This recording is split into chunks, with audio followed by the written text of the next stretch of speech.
Lee Harvey Oswald, né le 18 octobre 1939. En juin 1962, il est fiché par le FBI pour avoir vécu 3 ans en Union soviétique. En août 1963, il est arrêté après une distribution de tracts de soutien au régime de Fidel Castro. En octobre, il est engagé au dépôt de livres scolaires de Dallas. 1 mois plus tard, le 22 novembre 1963, c'est depuis ce bâtiment que le président Kennedy est assassiné.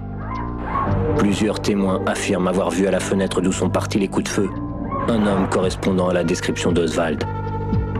45 minutes après l'assassinat, Oswald abat un policier qui tente de l'interpeller. Finalement arrêté, il est inculpé des meurtres du policier et du président. L'arme ayant servi à assassiner Kennedy est retrouvée et identifiée comme étant la sienne.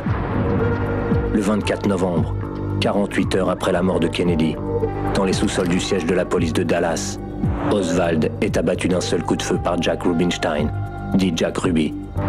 Ruby, patron d'une boîte de striptease, déclare avoir voulu venger Jackie Kennedy et lui éviter un procès pénible. Mars 1964, Ruby est condamné à mort pour l'assassinat d'Oswald. Il ne sera jamais exécuté. Il meurt d'un cancer le 3 janvier 1967. Depuis plus de 40 ans, la thèse selon laquelle Oswald est seul responsable de l'assassinat de Kennedy est remise en cause. Et les théories de complot se succèdent.